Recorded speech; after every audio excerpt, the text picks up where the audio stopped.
Drama का ये episode तो फुल ऑन इमोशन का रोलर कोस्टर राइड है यार, क्या ही बताऊँ मैं। इस एपिसोड की स्टार्टिंग में हम लोग देखते हैं कि इमसल अपनी मम से बात कर रही होती है। जब उन्हें पता चलता है कि वो सुंजय के साथ है तो फिर वो थोड़ा रिलैक्स होती हैं और उसे सुंजय के साथ ही रहने के लिए कहती हैं जब तक कि वो घर वापस ना आ जाए। बट उन्हें पता नहीं था कि इमसल उन्हें झूठ बोल रही हो। इमसल की ये मजबूरी थी सुंजय को खुद से दूर रखने की। वो वहाँ से बाहर निकलती है। ग्रैंड मदर अपनी बेटी को डांट रही होती है कि तुम्हें उसे दिलासा देना चाहिए तो तुम उस पर गुस्सा कर रही हो। इमसल की मॉम कहती है मैं बहुत घबराई हुई हूँ कि कहीं इमसल के साथ कुछ हो ना जाए। वो वहाँ से बाहर निकलती है तो वो सुंजय से टकराती है। सुंजय उसकी मॉम से पूछ रहा था कि इमसल कहाँ है और वो कहती है इमसल तो तुम्हारे साथ थी, उसने तो मुझे फ़ोन करके बताया कि वो तुम्हारे साथ है। सुंजय सोचता है ऐसा कैसे हो सकता है। वो अपना वॉच देखता है, तब उसे ध्यान आता है कि इमसल के हाथ में भी वो वॉच है। अगर वो अपनी दुनिया में जा चुकी है तो फिर वो वॉच उसके पास नहीं होना चाहिए। वो समझ जाता है इतने टाइम से इमसल उसे हिंट दे रही थी। वो संजय को खुद से दूर रखने के लिए सिर्फ यहाँ पर एक्टिंग कर रही है अपनी दुनिया में जाने का, बल्कि वो अपनी दुनिया में गई ही नहीं है। दूसरी साइड हम लोग ये दोनों डिटेक्टिव को देखते हैं। इमसल ने जिस प्लेस पर उन्हें आने के लिए कहा था वो वहीं पर उसके आने का इंतज़ार कर रहे थे, लेकिन इमसल आती नहीं है। उन्हें इमसल की काफ़ी ज़्यादा फिक्र हो रही थी कि कहीं कुछ हो न जाए। तभी यहाँ पर दूसरे डिटेक्टिव को कॉल आता है कि उस किडनैपर को उन लोगों ने दूसरी सिटी में देखा है जिस सिटी में इमसल है। यहाँ पर कीमते के डैड को इमसल को कॉल आता है। वो उससे कहती है कि आप यहाँ पर आ सकते हो, मेरी जान खतरे में है, एक आप ही हो जिससे कि मैं हेल्प मांग सकती हूँ। इमसल यहाँ पर ऐसे समुद्र के किनारे उन डिटेक्टिव को आने का बोल देती है। दूसरी साइड हम लोग संजय को देखते हैं जो उस प्लेस पर इमसल को ढूंढते हुए जाता है जहाँ पर कि इमसल को उसने उस डिटेक्टिव से बात करते हुए सुना था कि वो किडनैपर उसे ढूंढते हुए यहाँ पर आएगा। वो उसे बार बार कॉल पर कॉल कर रहा था लेकिन इमसल का नंबर ऑफ आ रहा था। अब उसे ऐसा लगता है कि अगर इमसल यहाँ पर नहीं है इसका मतलब ये हो सकता है कि वो उसी सिटी में उस किडनैपर के आने का वेट कर रही होगी। अब वो जल्दी जल्दी वहाँ से निकलता है। उसे उसके फ्रेंड का भी कॉल आता है। वो कहता है इमसल को यहाँ पे समुद्र किनारे शायद मेरे पेरेंट ने देखा है। अब सोचे कंफर्म हो जाता है इमसल उसी सिटी में है। अब उसे कैसे न कैसे करके इमसल को बचाने के लिए उस प्लेस पर पहुँचना ही होगा। दूसरी साइड इमसल संजय का दिया हुआ वो गिफ्ट दे करके सोच रही होती है जल्दी से ये सब कुछ ओवर हो। अगर वो फ्यूचर चेंज कर पाएगी तो वो संजय के साथ थोड़ा और ज़्यादा वक्त बिता पाएगी।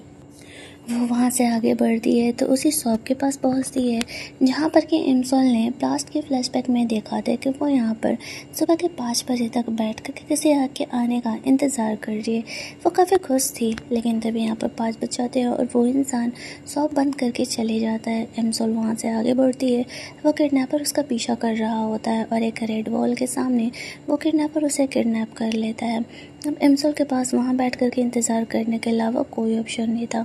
वो बैठ करके डिटेक्टिव के आने का वेट कर रही होती है। तभी वहाँ पर डिटेक्टिव उसे कॉल करते हैं और कहते हैं कि वो यहीं पर है परेशान नहीं होने के लिए। इमसल यहाँ पर अपना फ़ोन चेक करती है। उसे संजय के बहुत सारे मैसेजेस एंड कॉल्स आए थे लेकिन वो उनमें से किसी का रिस्पॉन्ड नहीं करती है। दूसरी साइड हम लोग देखते हैं कि धीरे धीरे समय बीत रहा होता है। वो डिटेक्टिव लोग दूर से ही इमसल पर नज़र रखे हुए थे। तभी इमसल का नज़र जाता है कि सुबह के 5 बज चुके हैं। इसका मतलब कि वह समझ चुकी थी कि वही समय है जहाँ पर कि वो किडनैपर उस पर अटैक करेगा। दूसरी साइड संजय भी जल्दी जल्दी टैक्सी लेकर के उस शहर के लिए निकल रहा था। समय हो गया था। इमसल धीरे धीरे आगे बढ़ती है। दूसरी साइड संजय उसे ढूंढते हुए पूरे शहर में घूम रहा होता है कि शायद कहीं तो इसे इमसल दिख जाए, लेकिन इमसल उसे नहीं मिल पा रही थी। इमसल धीरे धीरे उस प्लेस की तरफ बढ़ रही थी और उस किडनैपर ने इमसल पर अपनी नज़र रखी हुई थी। उसे एहसास हो जाता है कि कोई उसे फॉलो कर रहा है। हमारा संजय उसे ढूंढ ढूंढ करके परेशान था। वो उसे हर जगह ढूंढता है जहाँ पर कि इमसल के मिलने के चांसेस थे। दूसरी साइड हम लोग देखते हैं कि इमसल चलते चलते उस वॉल के पास पहुँचती है। वो दोनों डिटेक्टिव जो थे ना, वो लोग वहीं पर उसके पीछे पीछे उसे फॉलो कर रहे होते हैं। कोई इंसान यहाँ पर उसके कंधे पे हाथ ज़रूर रखता है लेकिन हम लोग देखते हैं कि वो वो किडनैपर नहीं होता है, कोई और पुलिस थी। यानी कि यहाँ पर संजय ने उन्हें कॉल कर दिया था। वो यहाँ पर बोलता है कि इमसोल नाम की एक लड़की की जान को खतरा है।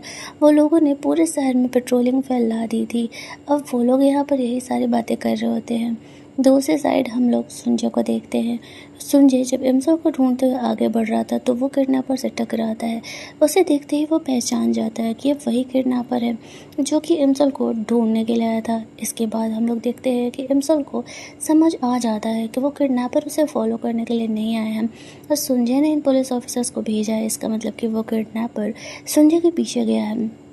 वो जल्दी जल्दी उस प्लेस के लिए निकलती है और वो दोनों डिटेक्टिव यहाँ पर इमसोल के पीछे पीछे जाते हैं। वो उस प्लेस पर जाती है तो देखती है कि उस किडनैपर ने संजय को चाकू मार दिया है। उसके पेट से बहुत ज़्यादा खून बह रहा है। वो बहुत ज़ोर से चिल्लाती है, लेकिन संजय उसे देखते हुए सोचता है शायद उसने सही डिसीजन लिया है। वहाँ पर जब वो डिटेक्टिव आते हैं तो वो उसे देख कर के थोड़ा रिलैक्स फील कर रहा था। वो डिटेक्टिव दोनों किडनैपर्स को पकड़ लेते हैं, लेकिन संजय नीचे सी में गिर जाता है। इमसोल उसे रोकते रह जाती है बट वो नीचे गिर जाता है और हम लोग देखते हैं कि इमसोल संजय से कहती है कि वो उससे बहुत प्यार करती है। वो बहुत रो रही थी, लेकिन संजय अपनी दुनिया में बहुत ज़्यादा है और ये लास्ट टाइम था जबकि इमसोल इस दुनिया में आई थी। फ्लैशबैक पर वो याद कर रही होती है कि जब पिछली सुबह वो संजय को जगाने की कोशिश कर रही थी तो वो जगता नहीं है। वो कहता है, मैं नहीं चाहता हूँ कि ये वक्त बीते और जब तक मैं आंखें नहीं खोलूँगा तब तक ये मेरे लिए रात ही रहेगी, ये अगली सुबह होगी ही नहीं। तो चलो कुछ टाइम और ऐसे ही साथ में रहते हैं। वो इमसोल को हक करके वापस से सोने की एक्टिंग करने लगता है। इसके बाद हम लोग प्रेजेंट का सीन देखते हैं। इमसोल जब जगती है तो हमें बताया जाता है कि प्रेजेंट में काफ़ी टाइम बीत चुका है और वह संजय से मिले ही नहीं है। वह नॉर्मली अपनी लाइफ ऐसे जी रही होती है जैसे कि कुछ हुआ ही नहीं है। उसके घर में सब कुछ नॉर्मल था। वापस से उसी तरीके से ग्यूम और लियोन की शादी हो चुकी थी। उनके बेबीज हो गए थे, बेबीज भी बड़े हो चुके थे। इमसोल अपने काम पर जाती है। उसे कुछ खास सक्सेस नहीं मिला था। बहुत सारे स्क्रिप्ट्स थे लेकिन कोई उसमें सेलेक्ट नहीं हो रहा था। इमसोल अपने ऑफिस के लिए निकलती है। वो यहाँ पर मैकिन के पोस्टर को देखती है, फिर जल्दी जल्दी ऑफिस पहुँचती है। ऑफिस जब वो पहुँचती है तो वहाँ पर दौड़ते दौड़ते उसकी फ्रेंड लियोन भी आती है। वो बच्चों की वजह से हमेशा ही लेट हो जाती है। दोनों यहाँ पर मिल करके बॉस की गॉसिप कर रहे होते हैं कि उन्हें कोई स्क्रिप्ट पसंद क्यों नहीं आता है। तभी वहाँ पर बॉस आती है और वो इमसोल को अपने ऑफिस में बुलाती है।